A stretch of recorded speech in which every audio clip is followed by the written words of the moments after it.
So welcome, good morning, ladies and gentlemen from across India, across the world. We have a very seasoned panel who are willing to talk. There are lots of views to share. So without much ado, I will invite Mr. Rakesh Kumar, the chairman of India Export Mart Limited, the host of India International Hospitality Expo. I will invite him to say a few words and formally inaugurate the session. Thank you very much, Sorishji, and Namaskar. This is what we are giving to the entire world, along with my colleague, Mr. Hari Dwadu, President of the Fair. I welcome all of you, esteemed panelists, friends of IHE 2020, and the members of the audience who have come to this forum from different cities in India and countries around the world. There are many countries also joining over here. The idea of social distancing and the culture of the bars and lounge just don't seem to mix. Does that mean nightlife as we have known it will become history after the lockdown is lifted? Sarish is going to definitely ask many questions on this. If so, how does the industry propose to live with the new normal? Nightclubs packed with a minimum of 300 people will really become a thing of the past. In Britain, bars have already been asked to rearrange their seating in a way that there are not more than 4 people per table, and there's a gap of at least 2 meters between 2 tables. Such rule, it appears, will spell the end of bars and lounges. Even restaurants with the bars would have to redesign their seating plan and their bar layout. It is both an engineering task and a social engineering challenge. That's why we have a panelist which is a mix of that. The idea of social distancing has been alien to bars and nightclubs, pubs and lounges ever since they first appeared along with cities and the civilizations. These are first and foremost public places, as the word pub signifies. People go for a night out because they wish to let their hair down and to get closer to their friends or significant others. Are we then going to see a reinvention of the nightlife over the next 6 months or year? Will the promised new vaccine lead to a return to this nightlife? How is the industry going to handle such transition? So there are a lot of issues coming in everybody's mind. Our panel expert today will grapple with these existential questions from multiple perspectives. The views of bar owners and the beverage professional will be expressed by our esteemed panelist and a very well-known personality, Mr. Yangdup Lama, mixologist, author and founding partner, Barkeepers LLP, whom many of you know as the creator of the cocktails and the Dram, Speakeasy and Sidecar. And Mr. Ankur Chawla, a very close friend of the IHE, a consultant with both liquor brands and bars developers, who was previously the beverage director of the JW Marriott hotels across India. Ms. Priyanka Sukhija is also with us. She is an F&B entrepreneur, founder and CEO, First Fiddle Restaurants, will give us the viewpoint of the operator of mega bars and nightclubs that have set attendance benchmarks in just about every major city. The view from the trade and consumer will come from Ms. Priyanka, the founder and editor of the Dram Attic based out of the Bengaluru, and the Atom Brands regional sales head for Middle East, Africa, India, Russia, and Ukraine. As architects and engineers would have a considerable role to play in the social reengineering that lies ahead. So we have 2 of Delhi's best known bar designers, Ms. Saheba Singh, director. This is It Designs Private Limited, and Mr. Vivek Guha, director, Orphic Design Studio. And to provide engineering perspective, we have Mr. Sanjay Jain, director, Elan Pro, Elan Professional Appliances Private Limited, and also another well-wisher of the IHE. We also have a very important person who represents the interest of the IHE board. He is Mr. Ajay Khanna, our esteemed board member of the advisory committee, who is the partner and CEO of the Eagle Forging Private Limited, and always available for any task that we have to do as far as the IHE is concerned. Together, they will address these questions that are swirling in the minds of professionals across the country. Our moderator, who is very clear about the concept and also well known from the days of being the editor of the ST business, Mr. Swarish Bhattacharya, he will be going to moderate the entire session. Thanks, Swarish ji, for moderating almost 10 webinars of IHE these days. Friends, we have so far organized 10 IHE webinars on different subjects. If some of you have not attended, then these are also available on the YouTube, and you can also watch there. You can check about that. With these words, I would like to again welcome all the panelists and the audience, and also wish the webinar a great success today and a brainstorming session ahead. Now, over to Swarish. Swarish, please take it forward. Thank you, Mr. Rakesh Kumar. I will open our discussion with the gentleman who was, I think, wrongly mentioned as Miss Priyanka Sukhija. Actually, it's Priyank Sukhija. He's the lord of the nightlife of Delhi, Bombay, Pune, and name any other city. You know, of course, he also mixes good food with drinks. You know, but unfortunately, all that is Priyank. What is your prediction for the future? Is all that's going to end? You know, the fun we used to have in your nightclubs, Lord of the Dreams, and all, where hundreds of people would be packed in at any moment. You know, now all that is going to go. You know, where is the energy going to come to the bars? Tarish, I feel that's not the problem of the future, but that's problem of the near future, and I hope for some time only. That is only post the lockdown gets over, and we are told to, assumably we are going to be told to open up with certain restrictions. So that is going to be a problem, but we as humans come over everything, and eventually once we have, if not even a vaccine, if we have like a, kind of an antibody or a cure developed, as soon as that, we will get out with vengeance. But yes, for this time, a lot of changes will be done. You were talking about food in bars. So I think not only food in bars, since we will be told to practice social distancing inside restaurants, maybe the guideline comes, right? No guidelines are out right now. This is just an assumption, but maybe we will have to work on a 50% capacity. Now, working on a 50% capacity means also that it's not only the restaurant, but actually the most cramped up place in the kitchen, second to the dance, in the restaurant, second to the dance floor is a kitchen. So a kitchen is usually 200, 300, 400, 500 square feet for standalone restaurants, a little bigger for larger restaurants. And since rental spaces are so low, we usually worked up with rentals are so high, we usually worked up with cramped up kitchens. And there are a lot of people. So we would be starting with lesser number of people in the kitchen. So we roughly have about 150 to 180 SKUs in our menu. The first week onwards, I've already made the menus that if we are told to do with social distancing, we have decided to work with not more than 7 guys in a shift. And 7 guys in a shift do not make more than 30 menus on the SKUs, on our SKUs. So that will be one major difference. Right. To start with. Right. So I think you've already, it's good to know that you've already started the re-engineering process here. You're not waiting for the last minute, and a lot of thought is going into the entire process, Yangdup, that brings me, because yours are more bespoke bars, do you think even you will, have the same problem as Priyank has? I mean, you will have to, because you're, in terms of Priyank, he normally works on 10,000 square feet plus, Now you do not, your bars are much more smaller, How will you handle this whole social distancing, norm?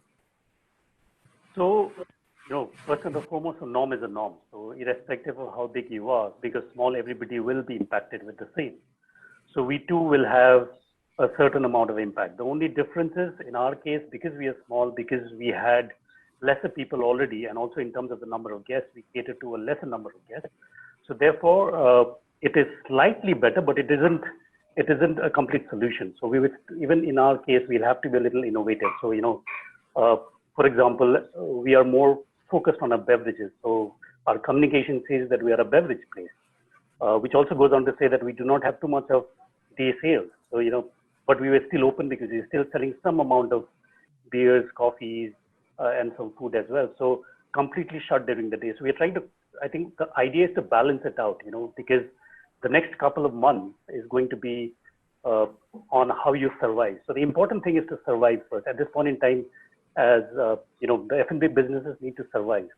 So the formula for the next couple interesting takeaways already. One, Priyank is saying that he's limiting his kitchen staff to 7 people per shift. And you are talking about reducing the number of hours your establishments will be open. So you will not be open during the daytime. Yeah, so we are not open during the daytime. But having said that, we also have people. Now, I can't just randomly lay off people. So, we were having this discussion, me and my partners. Now, we are also in other spheres of the bar business. So we are also exploring another innovative ideas and working very closely with a lot of our clients, where, for example, we are trying to do home experiences. So one of the key focus, and I've been in that business for a long time. So therefore, the idea is to, not lay off the staff because we need them when things get to normal. And like Priyank already said, it's a normal human tendency. We are all human beings. We are all greedy. We are all ambitious. So we will come back to the real normal in a while. That is definitely bound to happen. But till that time, till that happens, we still have to make sure that our staff is taken care of. Our restaurants survive, our bars survive. That's very important. Now you've got to be a little innovative. Of course, there will be cut on salaries. We've already spoken to our employees. Made them understand that at the end of the day, it is the survival of everyone, whether it is the bar owner or whether it is the bar employee or the bar as a whole. So it's a survival of everybody. So therefore, the next 6 months, the focus is on that. And at the same time, with some innovations here and there, where we can also create some kind of work for everybody, because we do see, being a smaller place, we have a great client relationship. And we already see a lot of people interacting with us on our social media in terms of experiences at home. And, because I've been in the business for a long time, so we've kind of also accumulated things and tried to see how, for example, if somebody wants a sidecar kind of an experience in his or her house with just a handful of people, how can we take them there? Yeah. So more like bespoke experiences. I think our chefs restaurants are already talking about high net worth individuals hiring chefs for an occasion, say they'll do a dinner for 22 people and they'll have a chef from the restaurant coming in and doing the dinner. So that's an alternative clearly available. Priyanka, you're from Bengaluru, I guess Delhi, Bombay and Bengaluru are in the news the most because, COVID-19 cases seem to be, or coronavirus cases seem to be most prominent in these cities. Now, so there is at the moment, there's quite a bit of fear among consumers about going to public places. I talk to a lot of my friends and they all say, look, it's all right, till the vaccine comes out, I think we'll stay at home, Now, that till the vaccine comes out is still hanging in the air. You don't know whether it is going to be 12 months, 18 months, or 6 months. 6 months is the most optimistic prediction right now. That's Donald Trump's prediction. I don't know how much to believe in it. But anyway, these are different projections. Now, given this time frame, how do you see yourself, on the trade? How do you see business coming back to the bars, and what can be done to restore consumer confidence? Yeah, I think the room is always going to be divided between two types of people, right? They're the type of people who crave very bespoke, private, intimate experiences. And then there's the other half of the room that craves, the crowded clubs, want to get into a crowded nightclub, don't mind standing in the queue because they thrive on that energy. And they will always continue to exist. These two groups will always continue to exist. I think after this, there will be more people gravitating towards the other half of the room that is more conscious about who they're surrounded by, the proximity levels, etc. Having said that, I mean, much to, as an extension to Yangdup and Priyank's point, it's not practical or easy by any standard to sort of, cut your seating capacity by half, because there's overheads, there's rents to pay, there's bills to pay, etc. So I think the way forward would be to be conscious of cost, keep your costs low. And I think one of the most obvious ways to do that would be to source locally. I think as bigger establishment, we tend to want to go overboard with the size of the menus and give a lot to the customers on offer. And that's great, but I think in the interest of the business, to also tone it down and keep it quite specific and specialized and bespoke may be the way forward in the interest of everything. I think customers or guests will also sort of be more conscious of how they're spending their money. I don't think anybody would flinch before paying a premium when there's safety involved. If people have been okay paying $1,200 or $1,500 cover charge, or even entry to enter a nightclub, I think they'd be happy to pay $100 more just to make sure they don't go home with a virus, right? Right. I think that's going to take precedence over everything else. And of course, that's as a consumer. And as a bar, I think from following the lead of some of the bars that I've been in touch with outside of India, where they don't necessarily have the legislation in place right now, while the governments are still formulating those. Bars themselves have taken initiative to sort of change the way they work. So they've reduced the seating. They've always been conscious about their menu design in the interest of cost, and their staffing. They've always been very, very particular about how they hire sort of multi-talented staff. So no one person can do only one thing. They can sort of double up and do a lot of other things as well. So multi-skilling, multitasking. In fact, in one of our last seminars, Mr. Dilip Puri, the former head of Starwood International in India, he was saying that, this is the time, this lockdown time is when professionals should try to acquire at least one more skill, and there are enough online courses. I think Yangdup is doing some courses. There are enough online courses available for professionals to really hone their skills and acquire a new one, So I think that's very good. Now, coming to Priyanka's point, Ankur, about that it's time bars start sourcing locally a little more. You are delving in a lot of, indigenous Indian products, and I think, what do you think? I mean, you'd like, I know that you're doing tonic waters, you're doing gin brands, vodka brand. Do you think now Indian brands will, create that kind of a buzz that, say, which international bestsellers like, say, Absolute or Smirnoff and all, or Bacardi have been doing? Sir, I think the wave started already much before the COVID period. That these indigenous Indian brands were doing amazing, and the good thing was that I remember back in the days 2009-10 when Fiddle had got launched, we used to do blind tastings, along with Californian wines. So I think it's the perception of a person, of the consumer, that Indian brand was not as good, or it was not considered as this thing.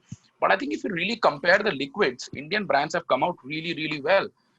That was back in the days. But if you look today, I think in terms of marketing, branding, and all other aspects of the entire brand story, I think they've come up really, really well.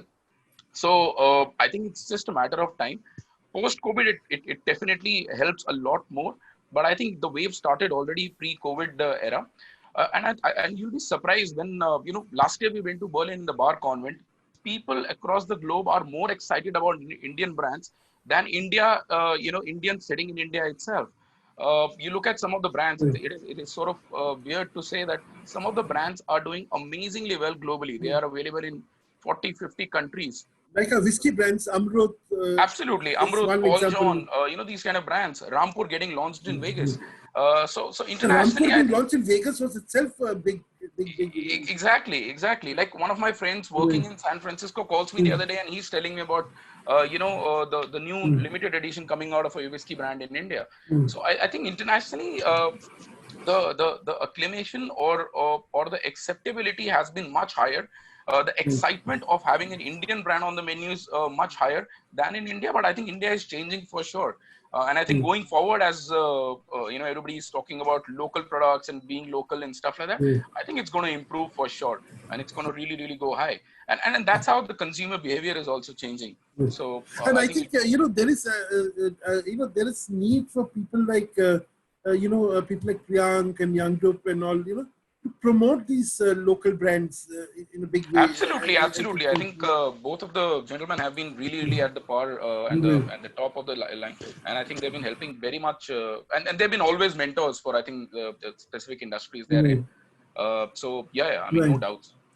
I will ask, because a gentleman, Rahul Bansal, has asked this: how will the ambience change with the COVID restriction affect lighting, air conditioning, housekeeping requirements? How much load will the restaurant put on consumers?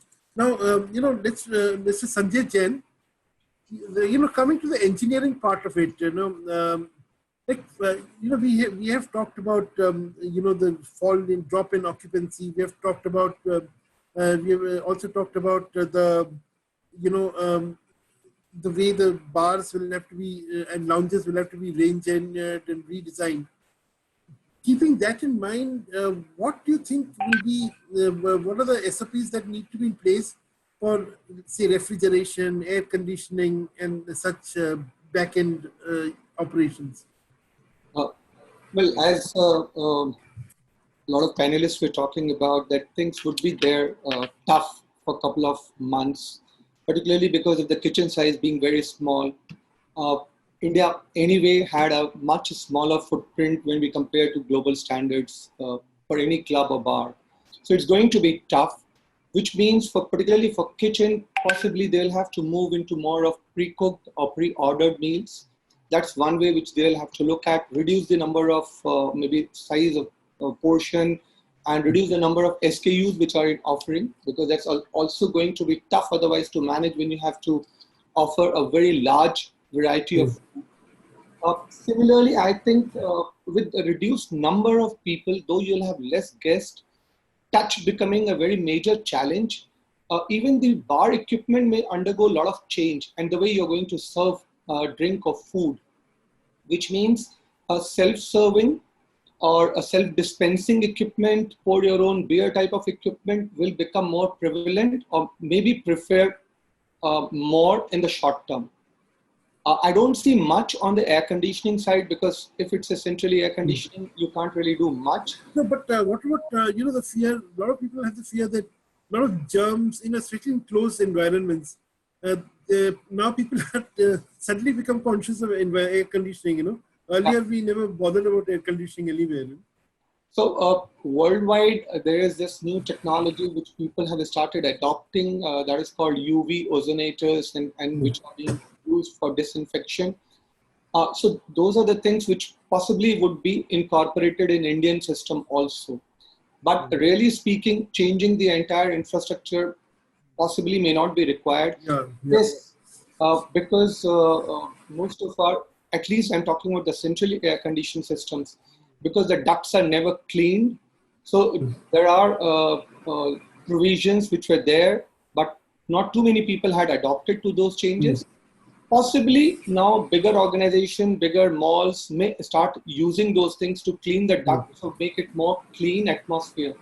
However, I don't know, I personally feel, as somebody else was talking about, this may only be there for a few months, because if it doesn't have a space, if you're going to rub shoulder while traveling, while going to malls, or while going to market, office space, we all work in 100 square feet area per person, or maybe less, 65 square feet.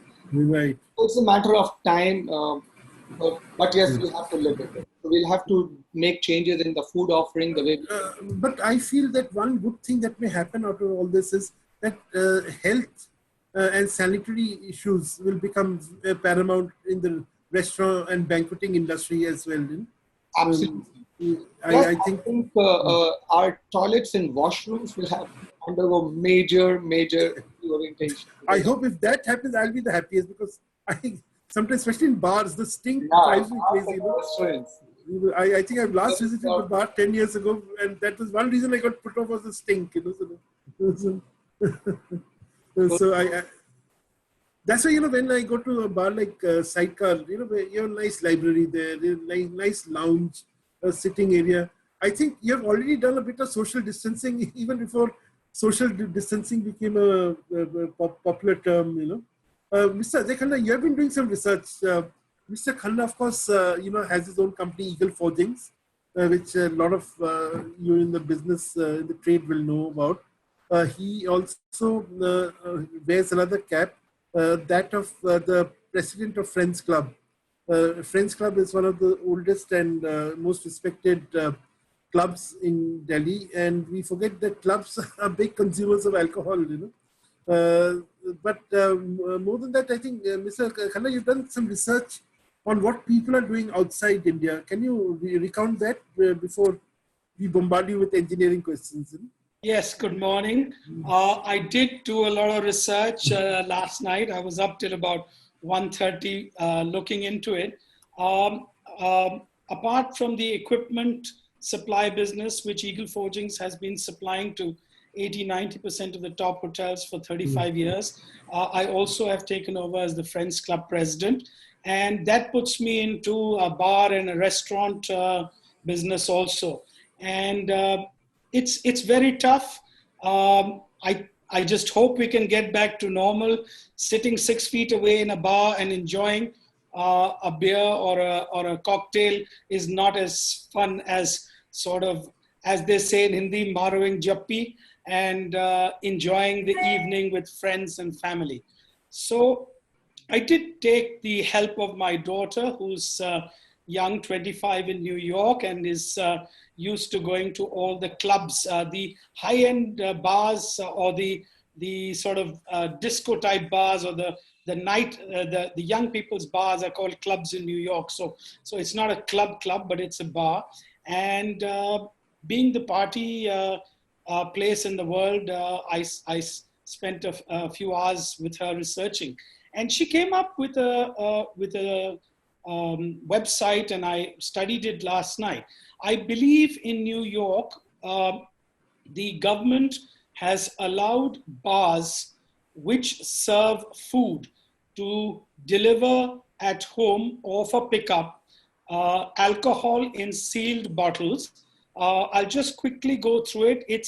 It's called off-premise license, which the government has issued to bars, and you can carry your alcohol back or have it delivered with your own vehicle or through the equivalents of Swiggy or Zomato or whatever, however you book it and however you deliver it.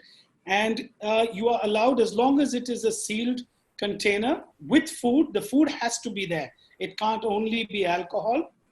And there is a ratio. And also the person carrying the alcohol has to carry the license of the bar along with them, which can be stopped and checked at any time. We as the Friends Club are about to lose a massive amount of beer, which is expiring, and other products which are going to go waste. We donated all our food and ice creams to the poor, but as I was saying earlier, if I donate my beer, I'll go to jail because the excise people will come after me and wonder where it went. So it's a crying shame that I have to throw away all the beer. And I genuinely you can always share it among friends. Being the Friends Club, you can always share it. I wish I could. It's one of the serious problems, and I think clubs and bars should make an application to the government that you should be allowed, as long as it's covered in your license and it's a legal business, you should be allowed to deliver. The government is toying with the idea of the van delivering to the house. Then why not a bar? Because I read in another place, a lot of breweries had to throw away all the beer. It's really helping nobody. It's not helping the government for excise or money collection. It's not helping anyone. So delivery is one of the...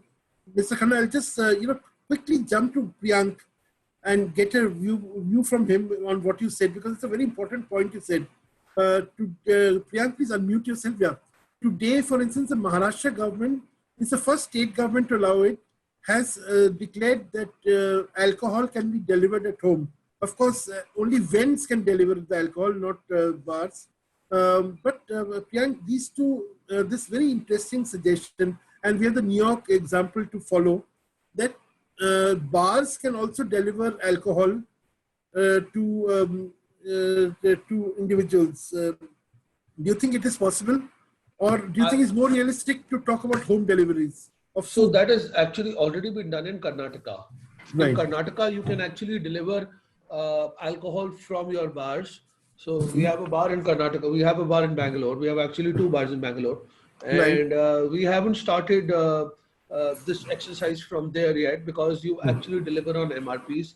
Now the issue here is if I'm told to deliver on MRPs, I would have to actually start up my whole mechanism of the restaurant, create that whole, and on MRP, if I get my purchases almost on MRP. So my margins are not very high on MRP. As soon as I open my bar for serving alcohol, my landlord will start demanding the full rent or at least a part of the rent, which I won't be able to cover. That is one major thing which is a hitch here. Because right now we are under the force majeure as per my contracts. All contracts are different, but I made sure that I'm under force majeure was part of all my contracts whenever I took a lease. Now, but if you open, the landlord will be in a position tomorrow to demand a rent. Second of all, I don't know yet, and probably I was hoping Shweta was also supposed to join this from Diageo. She would be able to, or anybody from the liquor industry would be able to tell it that after, because I've definitely, a lot of distilleries have not worked over in India and in all of the world. I mean, they have been stopped. So when the restaurants, and if I sell all my stuff at MRP, will there actually be a steady supply chain? Will I be actually getting alcohol to sell it to my clients, to my guests? Maybe Ankur can answer because Shweta unfortunately cannot join. There are some restrictions on her. Yeah, Ankur? No? So what I've got to know through the industry, particularly with the imported brands, the brands that have reached the port of India, there shouldn't be a problem. But with regards to the brands or the inventories which are yet to come to India, there definitely would be a issue. And that is where the point of the local brands taking over, or that opportunity of local brands would be really, really high.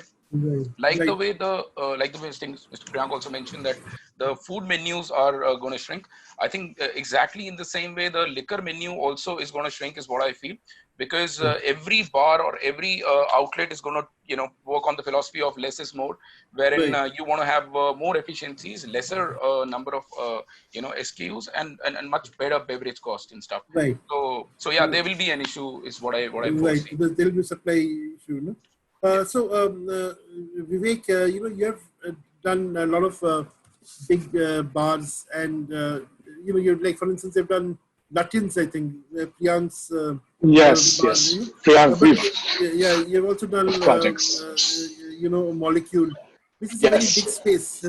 Now, what kind of re-engineering do you think? Like, Molecule has lots of, we assume bars will have sofas and all where people sit close to each other.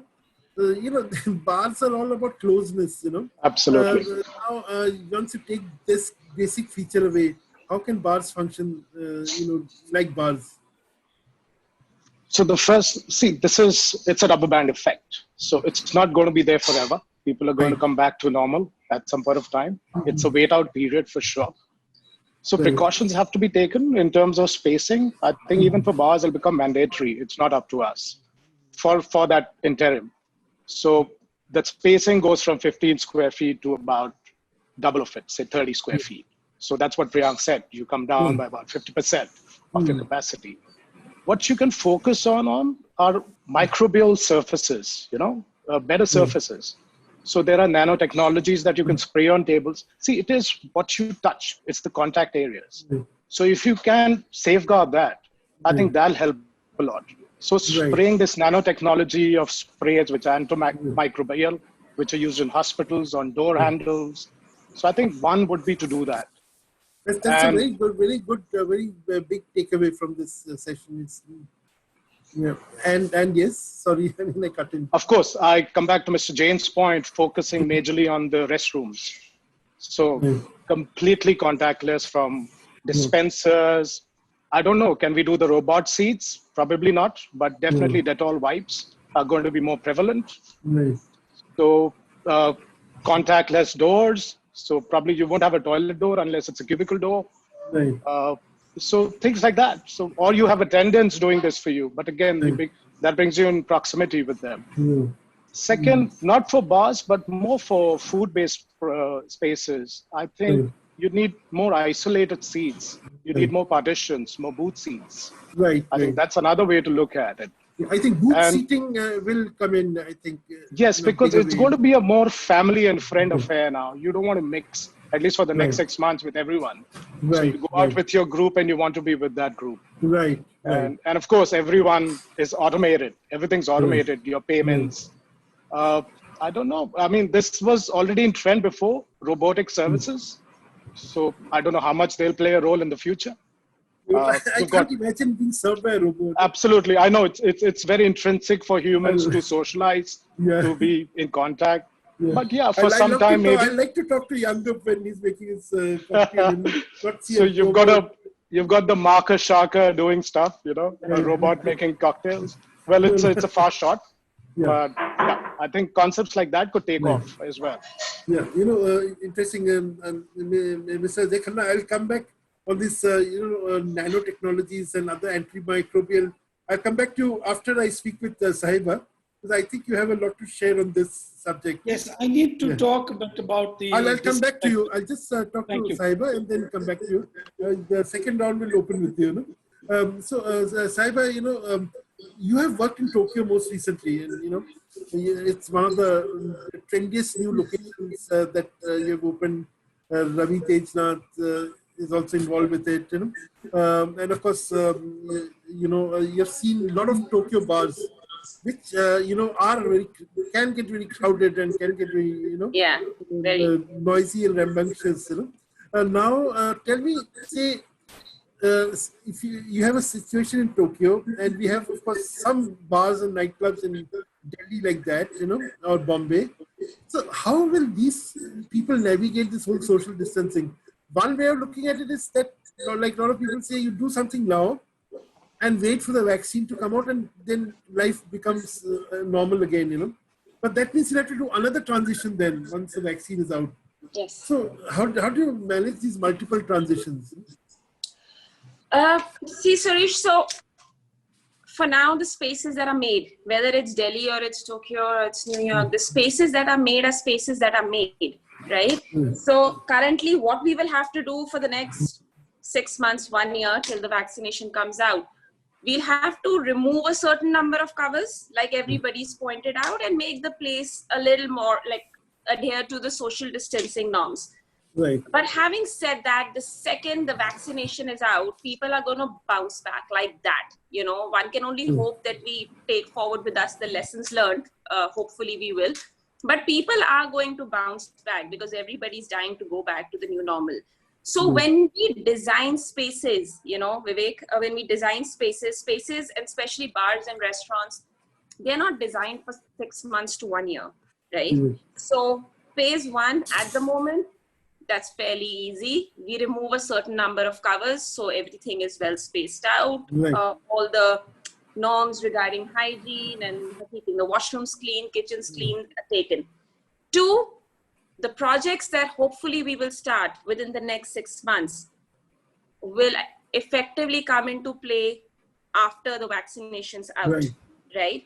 Not to say that people will not be careful, but they will be designed the way they are designed. I think as designers, we need to be very, very conscious about where we are sourcing our material from, about not leaving carbon footprints, but that's a whole different discussion. So as of now, I think from a design point of view, so we were making this presentation for very interestingly for American Express for their lounge at the airport right now. So what we are doing right now is we are just putting some clear glass partitions. The layout pretty much stays because the airport won't let you change the layout later. The layout stays as what it will be for the next 5-10 years. But we've just added some glass partitions, and the partitions are supposed to come off the minute things are okay again.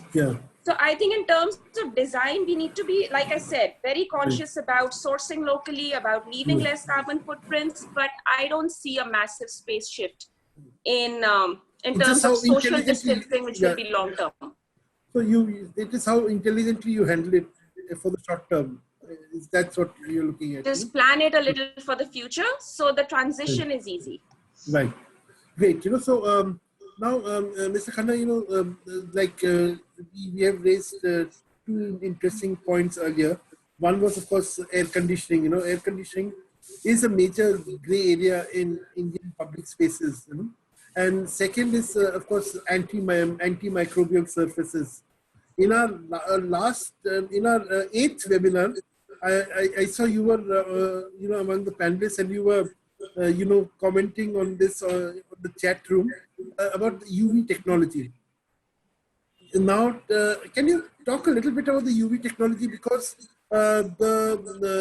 the jury seems to be divided on UV technology. Some people say it is, it's like the magic bullet, as Mr. Rajat Pandey said at that discussion, or some people say it can be harmful for health. What is your take on that? Or your take on all these antimicrobial technologies or surfaces that are coming in? I'll just spend a second. I also did some research on what the other gentleman said. There's a perspex, sort of a plastic, which is the clearest plastic, which is being used in New York and other places for dividing areas so that you don't breathe on each other. I don't know who does that, but that is something which a lot of the bars and restaurants will now be looking at. Not opaque-ish plastic, but it's a very clear shatter-resistant plastic. And we'd be interested to put that up in our club also, if somebody can suggest us how to use it. Regarding the UV, yes, it is a very, very hot debated topic these days.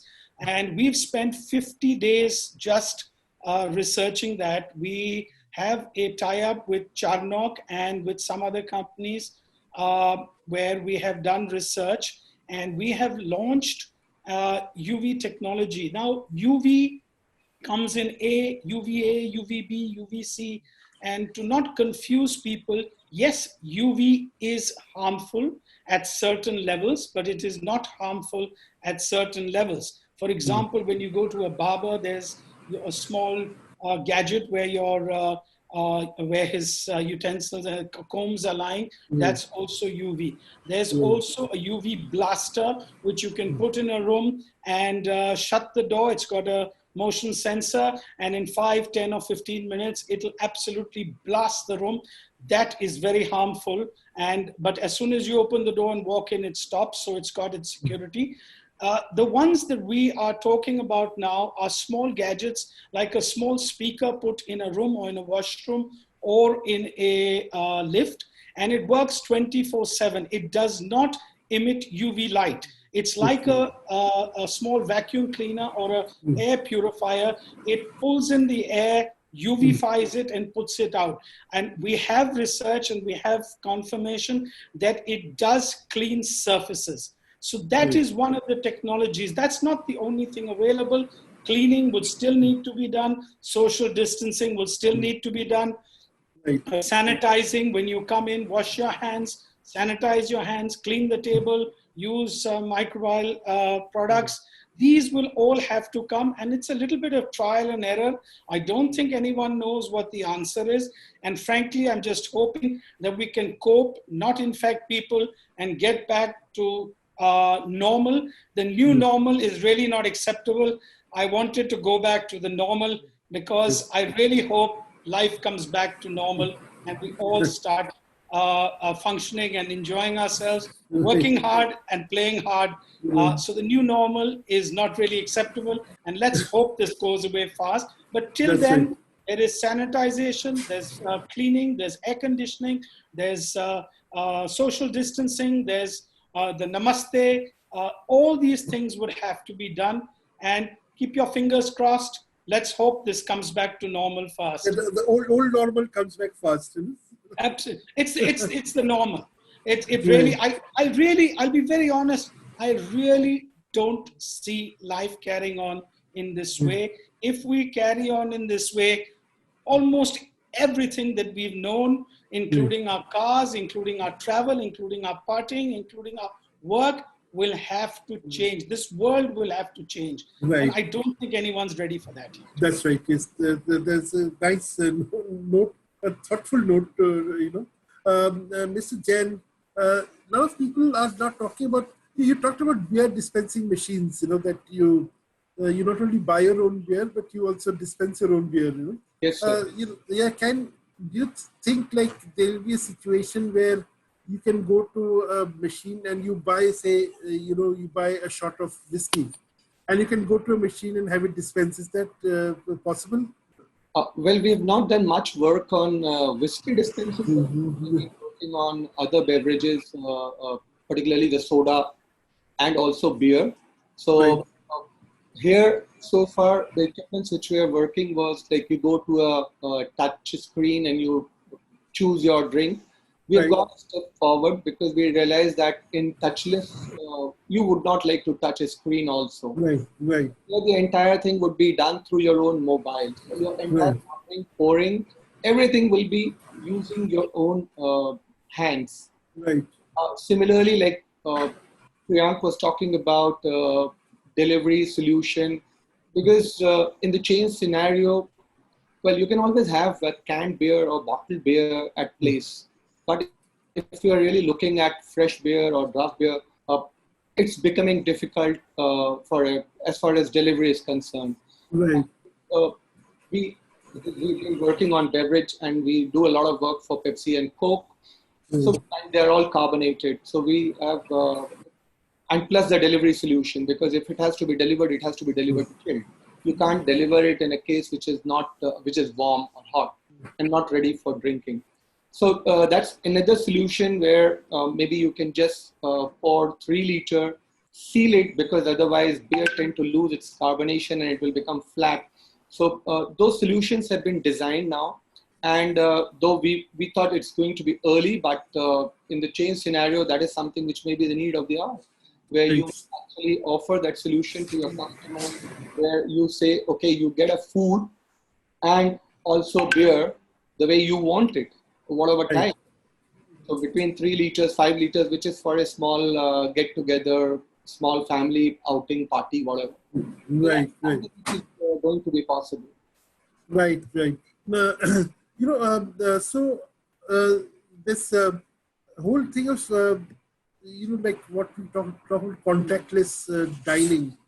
Yes. So in a bar scenario too, you feel that it can happen. It's a QR code driven ordering system or something like that. Yes, so we are on the verge of rolling this out, because we've been working on it for quite some time. Right. You can actually do this entire working using your own mobile. We are still struggling because in between, due to lockdown, the entire thing got delayed.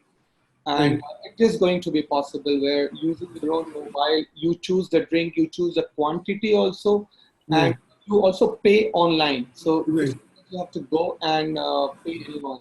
So everything would be in mobile device. The moment you enter a bar, everything is touchless. Right. Also, this is Priyanka blah. Yeah, the point about Bangalore, that where the bars are legally allowed to deliver alcohol at MRP. You're from there. Has it made any impact there? Are bars doing it? Priyank talked about the difficulty of doing it at an MRP. Yeah. But have others sort of got into it? Yeah, well, there's that challenge that Priyank mentioned, and also a couple of bar owners I've spoken to are not really biting this for 2 reasons. One is, selling it at MRP, there's a question of margin. There's really not much to gain from that. Plus the whole cost of the delivery system, but also spirits don't exactly have a shelf life.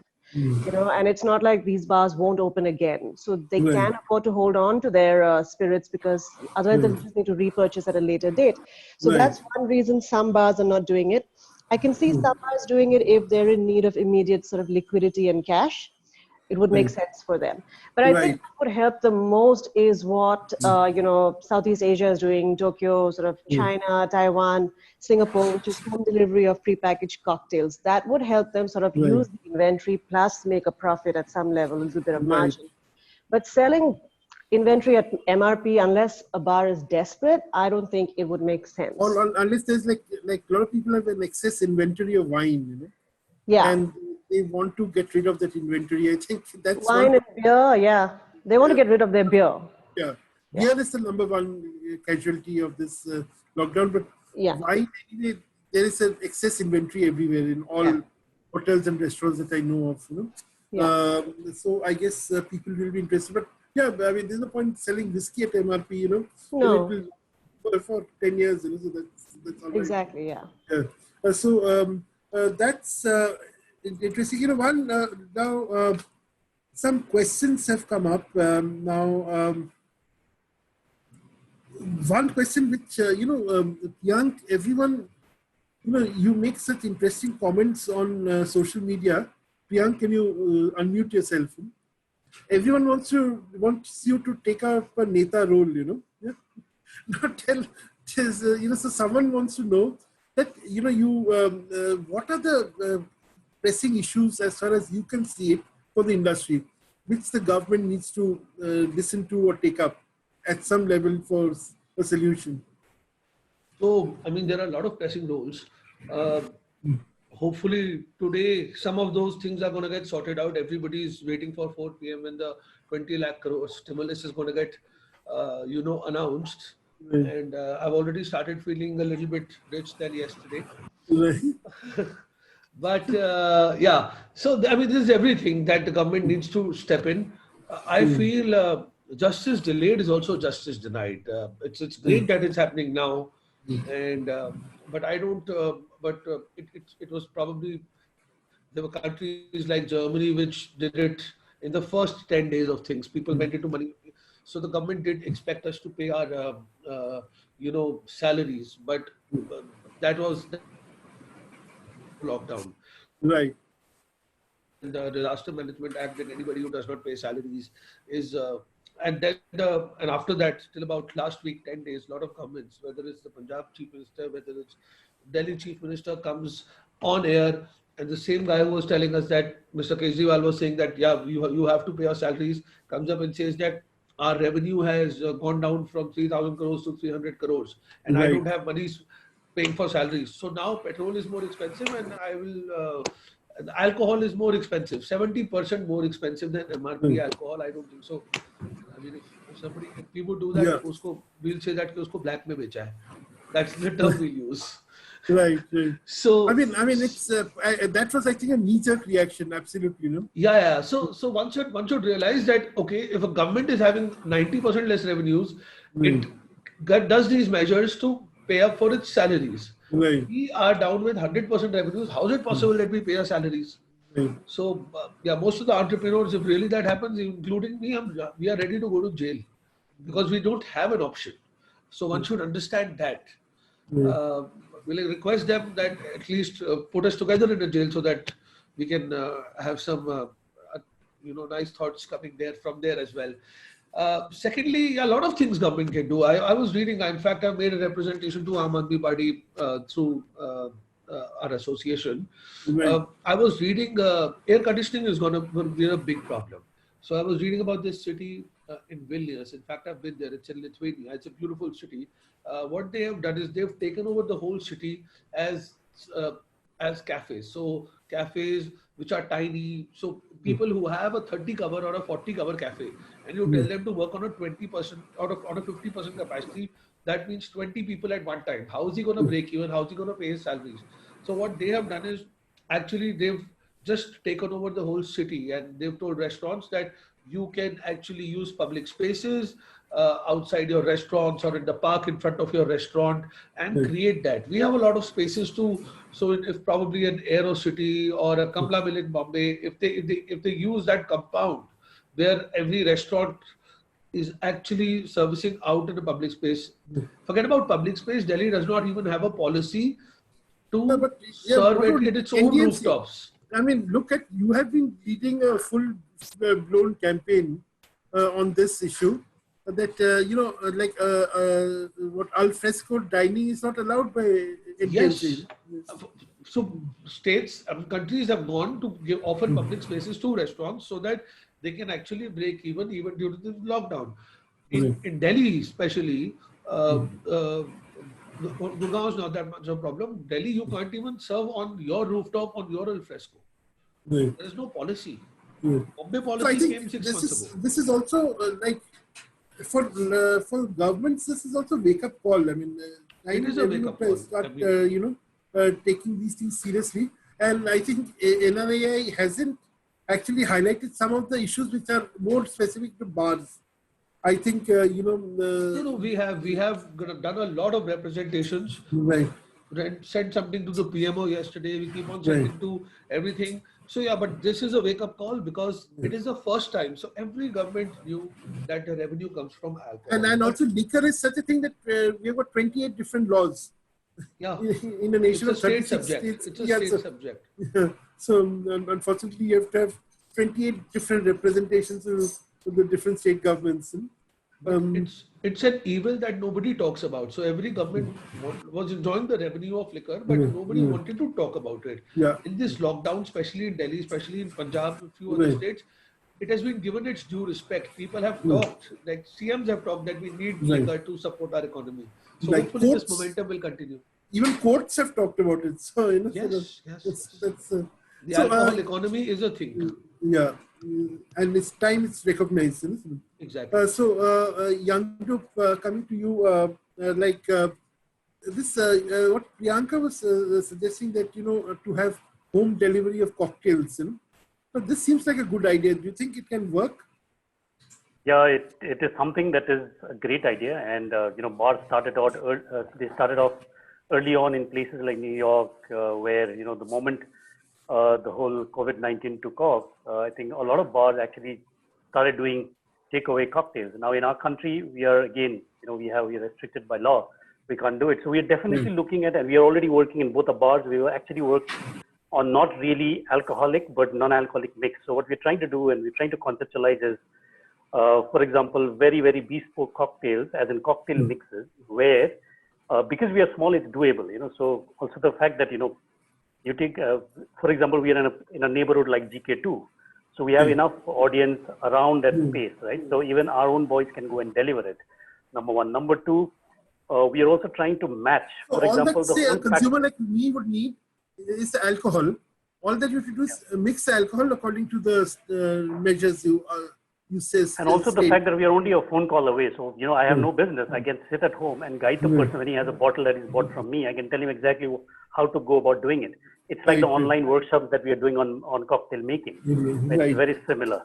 What we're also trying to do is work out a package in the sense that just like you do food and beverage combos in bars and restaurants, we're trying to work out something similar because there has to be some revenue stream. So it is not, because also the pricing becomes a big factor because, I cannot sell a pre-mixed cocktail at 500 rupees without alcohol in there. So what kind of pricing is critical, and also packaging, and also the fact that the offering has to be unique. I cannot just be doing a mojito and a capiroshka, which everybody else would be doing. So my offering has to be something that why would a customer want to call my bar and order it from me? For many reasons. One is that it's great quality. All safety standards have been taken care of, right? And there is an add-on, and there is also value for money. So there has to be a good offering. It has to be well thought and well planned. Right. Interesting. Now, Vivek, I think a lot of bar owners would like to now start also home delivery of food, if necessary. If such a situation continues for some time. Do you think, with the way bar kitchens are organized, it is possible for them to home deliver food? Or do they have to make adjustments in the kitchens? I think if regular functioning is limited in the current scenario, it's going to be limited. So I'm sure takeaways is going to be the way. That's definitely one of the areas people should look at, for sure. And because you're going to be working at a lesser capacity. And also, I think in the future, the concept of open kitchens again should be back, because you need more transparency even with your guests, that you're working in a good environment, or you're eating in the right environment. So that transparency even also. Even in the bar, like, I mean, the bar is open, so you feel the kitchen also should be open. Absolutely. I think a transparent, because that's an all-day business anyways. So the moment you have that sort of a thing, these are trends which Priyank has really brought to the industry for us, the all-day cafes. So, you work as a cafe through the day and a bar at night. So those trends will stay. So I think a more transparent kitchen is what the way forward in future designing as well. Right. So, Saheba, it's an interesting point in this transparent kitchens being incorporated into bar designs. But Saheba, could you also unmute yourself? Now, you're working on bars which may come up 6 months later, but which were conceived before all this happened. Now, what are you doing special for these bars? What are the special features you're incorporating in these bars, which will make them like COVID and others shock-proof? Well, Suresh, in the existing designs, like I said, people who are asking for it, we are just adding some elements that can be removed later. Nothing, we are not doing anything which is very, very long term in terms of the design. Right. Okay. So there is no sort of demand from customers. Can you unmute yourself, Saheba? Sorry. You were saying something and we missed you. So, by virtue of this virus being the way it is, right? We can take all the precautions in the world. Of course, we can have open kitchens. We can make sure the surfaces are clean. We can make sure they're all surfaced. But by virtue of the way this virus is, it's asymptomatic. So your service staff is going home. He is using whatever mode of transport he's using. He is coming back. So people who are going to be apprehensive or are a little hypochondriac are going to be apprehensive and hypochondriac no matter how many measures we take. I think we all know of people who've just decided that till the vaccination comes out, they are going to opt in. And in fact, someone among on our audience, someone commented that what if the vaccine doesn't happen, So that is the possibility too. I mean, if you really think about it, by virtue of how crazy this virus is, we can be careful, and that's really the best that we can do. Because it's a constantly evolving virus. So, it's been around since 1990s, So it's mutated well, it's done well for itself, and it's here in all its glory now. So that's why we're calling it COVID-19, So it's a 19 iteration. People are going to be apprehensive. So whatever measures we are taking right now and whatever discussions we are having right now, I think they are for the next 6 months to 1 year. Once the vaccination's in place, once things bounce back to normal, and I really agree with what was said on this panel earlier. Everybody's dying to go back to normal. I don't think we are all talking about the new normal because right now, for the first time ever, none of us know what's going to happen next, right? Once things do go back to normal, and they will, I see everything, design, of course, everybody will develop new verticals during this period, find a market for them, develop them, and that will be fantastic, and that can even be taken forward. I think there's just so much that we can do. I think we just have to wait and let this period tide over and be careful in the meanwhile. I think, that is wait and watch, be cautious. That's, sort of stay safe is the, I think, operative word. Like the other day I saw somebody sneeze on my car without a mask. I was on my terrace and I was like, that's COVID all over. So, how careful is enough careful, So it is what it is. We'll just have to tide this over, maybe create some interesting verticals within our own respective businesses. Take those forward. I mean, definitely create new opportunities for ourselves. But wait, let this tide over. Let's not make any knee-jerk decisions. So are you also conducting master classes for anything, for designing spaces? No, I'm not. There are enough people who are doing that. I'm not a very good teacher. No. I'm using the downtime to sort of do everything that I haven't done in a while. Fantastic. Very good. Ankur, I'll give you the last word. Before we ask Mr. Haridadu to give a little vote of thanks. Ankur, tell us. You've heard everyone. If you were to summarize the discussion, what would you think are the major takeaways for the industry? And secondly, of course, this I guess if you can answer at the beginning, do you think this whole crisis will lead to any rationalization of prices? I'm particularly worried of the wine prices. I think they're hugely irrational, but that may be because of my personal interest. But you tell me, what do you think will happen to the pricing scenario? And then overall, what are your takeaways from this discussion? So yeah, I mean, I think great points. A lot of learning that I've also done in last hour or so. I think one thing that we all are talking about is the new normal versus old normal and all. But I would just take your attention back to 2611. Pre-2611, the security measures were much lesser. But post-2611, every time you enter a building, a hotel, any space, your car boot, bonnet will be checked. Even if the machines are not there, this is just for the heck of it. So that sort of became a new normal. Everywhere there were metal detectors. And that was the new normal at that point of time. Today, I think things are definitely going to change. I wish we go back to the normal. But I'm 100% sure there will be new changes. And in fact, I was just having a discussion yesterday with somebody, and where we mentioned that the consumer behavior is going to change a lot. Wherein the consumers' eye will become an old man or an old school of thought hotelier's eye for detail, wherein he would want to see what is the person doing, while dining also he wants to have a sort of, connect with the bartender. He wants to see what the bartender is doing between the two drinks, or how's he handling the ice and stuff like that. So I think there'll be a lot of changes when it comes to the process. With regards to product, as Saheba was already mentioned, there won't be knee-jerk reactions. But with regards to the process, I think there'll be a lot of changes. I've already been approached by a few, clients of ours who are saying that once everything opens up, just decode all the SOPs for us so that we can, or our guys can actually understand what is to be done. Because right now there is overwhelming amount of documents that you're getting every day from ministries, from private organizations and associations. So I think there will be a lot of behavioral changes, so to say, than this thing.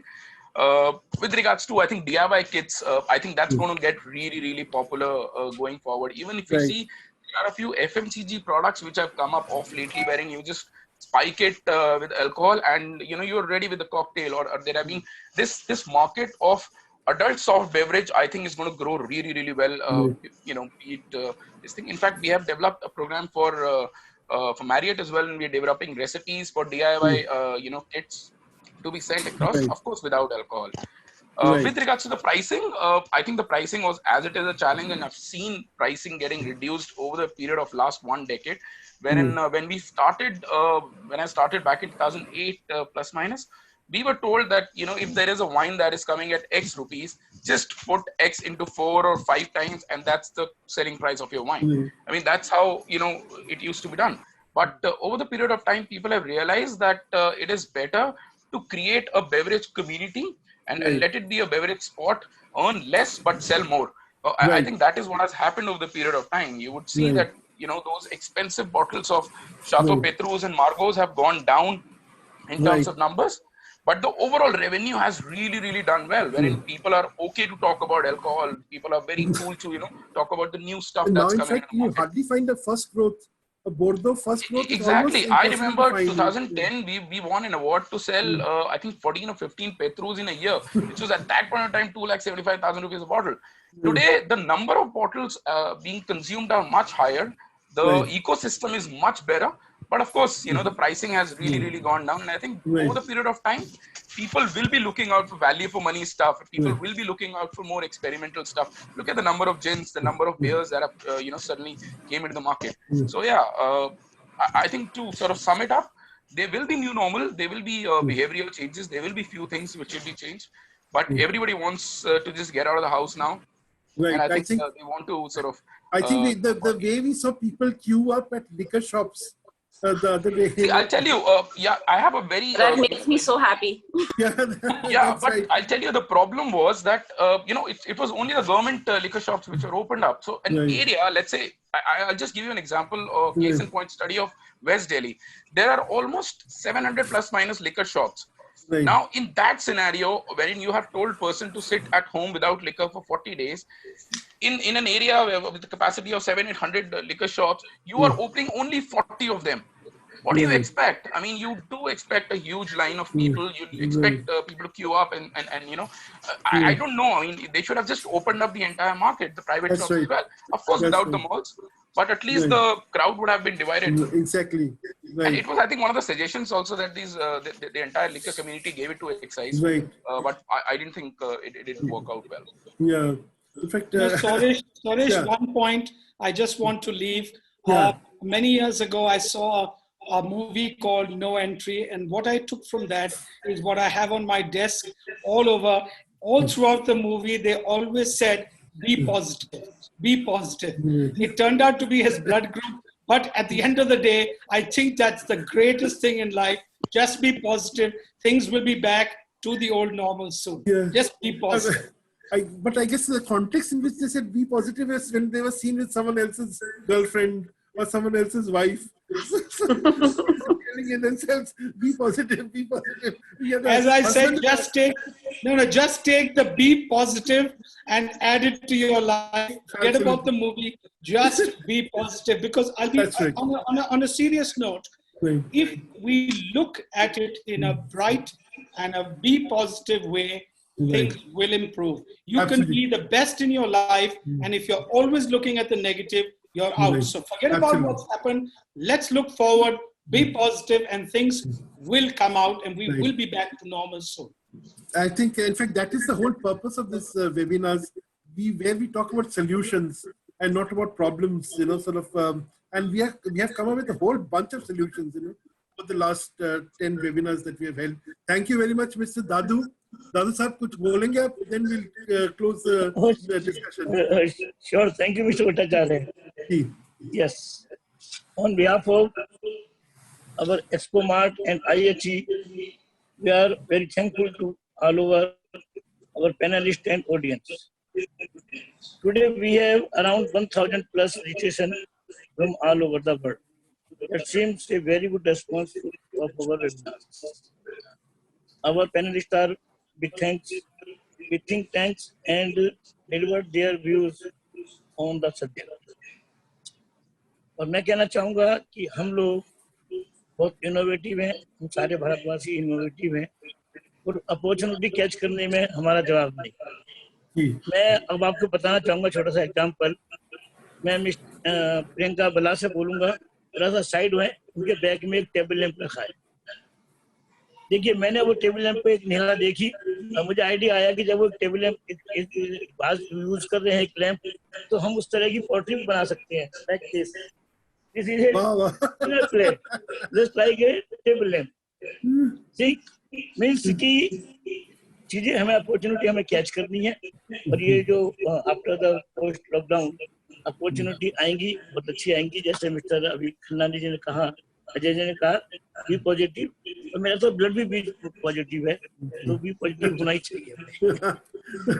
और दूसरे, कल मोदी जी ने बहुत अच्छी बात कही, हम सब लोगों के लिए वो बहुत बड़ा पैकेज भी देने वाले हैं।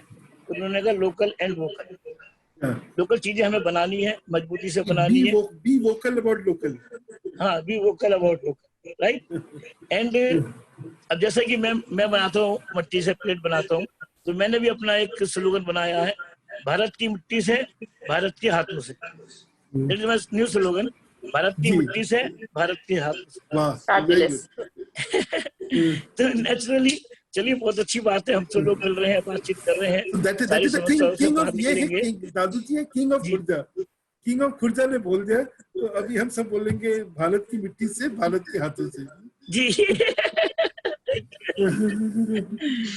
सब लोगों का मैं बहुत हृदय से दोबारा से आभार व्यक्त करता हूँ और होपफुली हम लोग अच्छा करेंगे। Thank you. Thank you, Ji. Thank you so much, panelists, for a long time, and hopefully we'll meet in better circumstances next time and all have a drink together. Thank So you. very soon. Hopefully, Thank you. very Thank soon. you. Thank you. you. Thank Thank you so you. much. Thank you. Thank you, Host everyone. you all Thank you very much. Bye. host you all at the Friends Club anytime. Oh, yes, absolutely. We look forward Next to party it. in the Friends Club. Yes. Priyanka, welcome to Delhi. Absolutely. And as I said, be positive, and we're back to the normal. Right. Yes. That's Thank it. you. Thank you. Thank you. Thanks a Thank lot. you. Thank Okay. you. Thank you. Thank you.